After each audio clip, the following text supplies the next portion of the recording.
Hi, friends. There's a moment that happens, usually in front of a mirror. You've been showing up, doing what you're supposed to do, and your body still looks the same.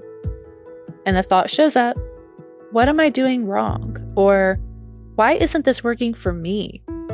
And underneath that, there's frustration, maybe even a little doubt, like your body is working against you. And it's not loud, but it's there. Why does it feel like nothing is changing? If you've had that moment, this episode is for you.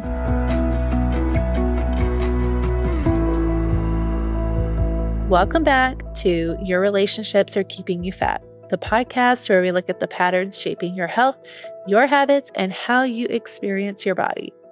I'm your host, Darla, and today we're looking at what's really happening when it feels like your body isn't responding no matter what you do. And before we get into it, if you've ever felt like you're doing everything right, you hit your steps, you got your workout in, you kept your meals clean, and still not seeing the result you expected, go hit follow. Because what we're building in this season is helping you understand why that happens and what actually changes it. Because this doesn't happen randomly. This is something your body adapts to over time. And I see this most often in the women who are high achieving, consistent, and used to seeing their efforts equaling results in all the other areas of their life. So when your body doesn't respond the same way, it feels confusing. And what most women do in that moment is push harder. They start skipping meals earlier in the day or keeping their portions really small because they're trying to be good. They add more workouts or they push harder in the ones that they're already doing, even when their energy is low. And throughout the day, there's this constant mental pressure. I need to stay on track. I can't mess this up. I should be doing more. But here's what's actually happening. Your body doesn't respond to pressure the way you've been taught. It responds to how supported it feels. And when your approach looks like eating just enough to get by, pushing through workouts when you're already depleted, or going all day without a real break, your body experiences that as strain, not support. And over time, it starts to adjust to that, holding on to energy, slowing things down, and becoming less responsive to the effort that you're putting in. And this is where a lot of women get stuck because what they've been taught to do often creates the exact opposite of what their body needs. More intense workouts, cutting portions smaller and smaller, adding more when progress slows down. On the surface, it looks disciplined, but underneath it, your body is working overtime to keep up. You're running on coffee and holding it together through the day. So, even though your effort is high, your body isn't in a position to respond to it. So, instead of adapting, it starts conserving, holding on to stored energy, slowing recovery between your sessions, and making results feel slower, not more efficient. It's like trying to drive on an empty tank. You can press the gas harder, but the car won't go any faster until it actually has fuel. And this is where a lot of women start to feel confused because they are putting in effort, but their body is working with a different set of conditions. Hormones like estrogen and progesterone don't just change later in life, they begin to adjust earlier than most women expect. Sometimes as early as your mid 30s. And what that often feels like is feeling tired, but still wired at night, having less patience for stress than you used to, walking into a room and forgetting why you're there, or noticing changes in how your body stores fat, especially around your midsection. And alongside that, your body doesn't respond the way it once did. And this isn't just something that I see in clients. We know that ongoing stress paired with not eating enough to support your output can change how your body uses energy and how well it recovers. So, over time, your metabolism can gradually slow, and maintaining muscle takes more intention. which directly affects how your body uses and stores your energy day to day. So, if you're still using the same approach where you tighten restriction and you have high output with very little recovery, it can start to feel like you're putting in effort without seeing it reflected back in your body. And that's usually the moment where the doubt starts to creep in. But your body isn't broken. It's working with a different set of conditions now and responding accordingly. And when you start to see it that way, it opens the door to looking at your body a little differently.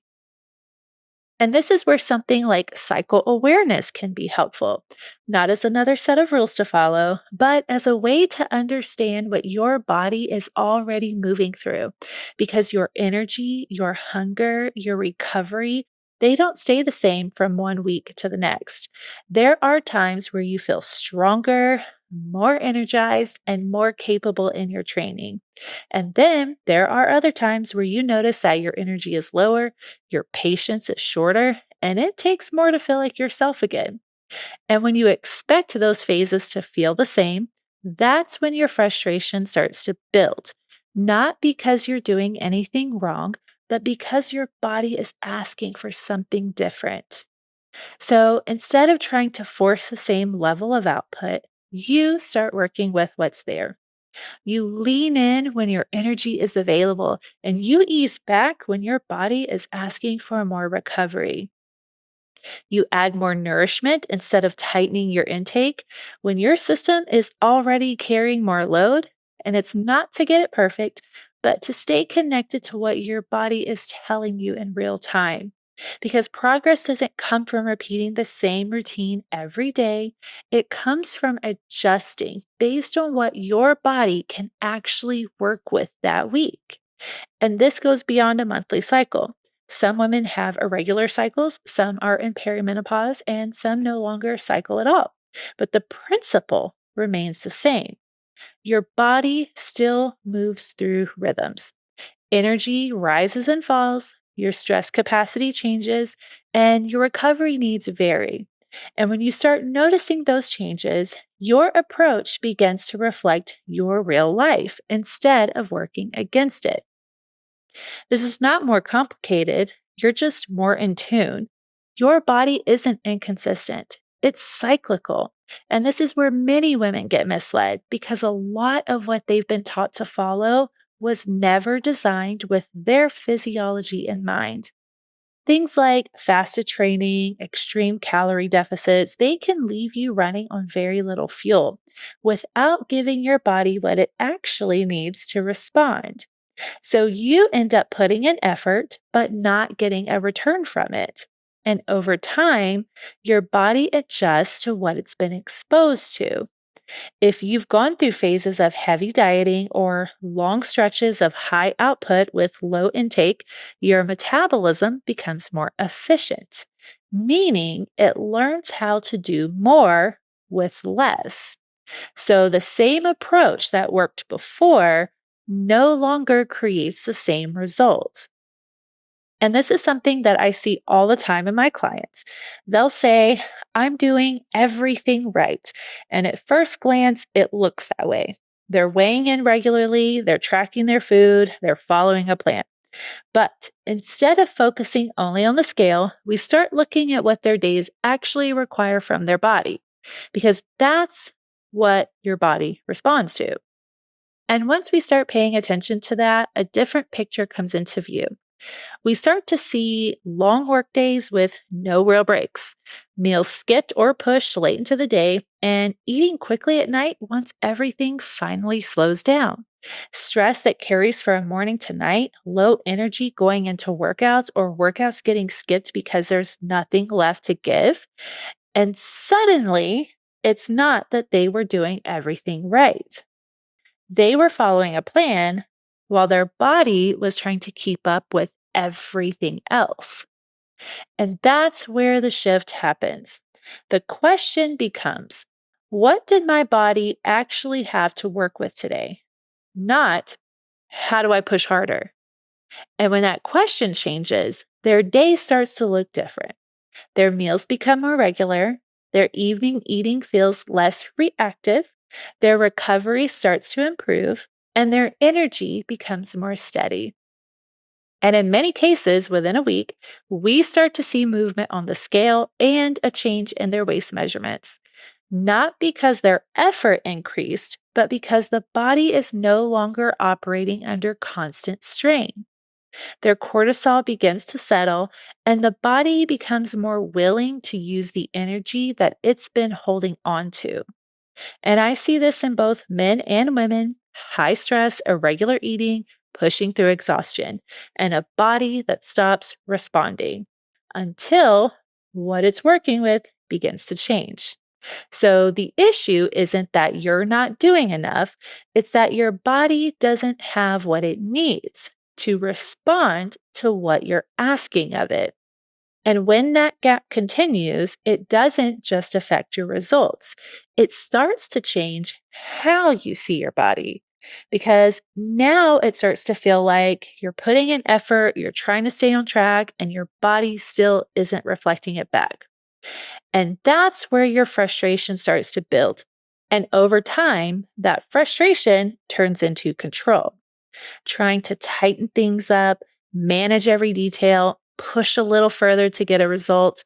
And this is where your relationship with your body comes in, because most women begin treating their body like something that needs to be managed, something to fix, something to keep in line, something that only feels acceptable when it's improving.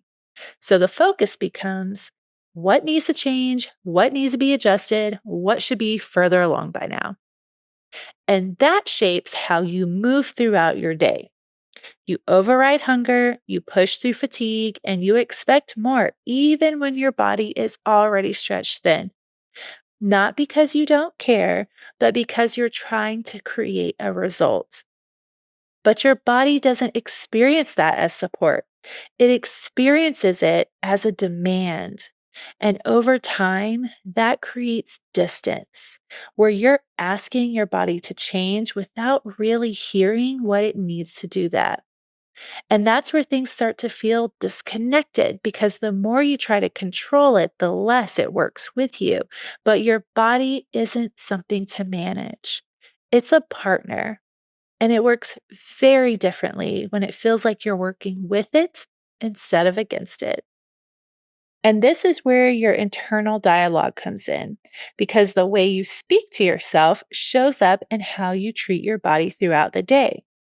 If that voice sounds like, this isn't enough, I should be further along, I need to get this together, that tone carries into your actions. You keep your portion smaller, you skip meals to stay on track, and you push through workouts when your energy is already low. You ignore what your body is asking for because you're trying to close the gap. But your body doesn't interpret that as care, it reads it as demand. And over time, that changes how your body functions day to day. Your energy feels less steady, your recovery takes longer, and your hunger cues feel louder or harder to trust.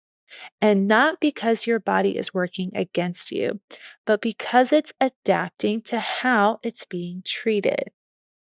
So, what if the reason that things feel stuck isn't your body, but the tone you've been operating from? So, instead of asking, why isn't my body changing? Ask, what is my body responding to right now? Because it is responding to how you're eating, to how much stress you're carrying, to how much recovery you're allowing. It's taking all of that into account, just not in the way you expected. And when you start to see it that way, your next step begins to make more sense. Not doing more, doing things differently. Because if your body is reacting to what it's been given, then the goal isn't to force better behavior. It's to change what your body is working with throughout the day. And this is where the focus starts to shift. It's not about forcing better choices. It's about changing what those choices are built on. Because willpower asks you to win in the moment, but design shapes what that moment looks like before you even get there. And this is what that looks like in real life: adjusting when your energy dips instead of expecting the same level of output all day, eating throughout the day so you're not trying to catch up at night, creating space to recover instead of adding more to an already full schedule, building in moments that help you slow down so your body isn't carrying the entire day into the evening. Because your body works best when it has enough fuel, enough recovery, and enough space to keep up with what you're asking of it. Before we wrap up, I want to take a moment to actually be in your body. Take a breath, not to fix anything, just to notice. Where are you holding tension right now? Your shoulders, your jaw, your chest? No need to change it. Just acknowledge that it's there. And instead of viewing your body as something that needs to be corrected, see if you can recognize it as something that's been trying to take care of you. Then ask, body, what are you trying to protect me from right now? You don't need a perfect answer. Just notice what comes up.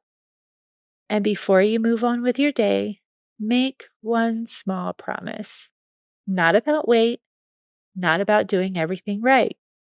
Just one action that gives your body what it's been missing today.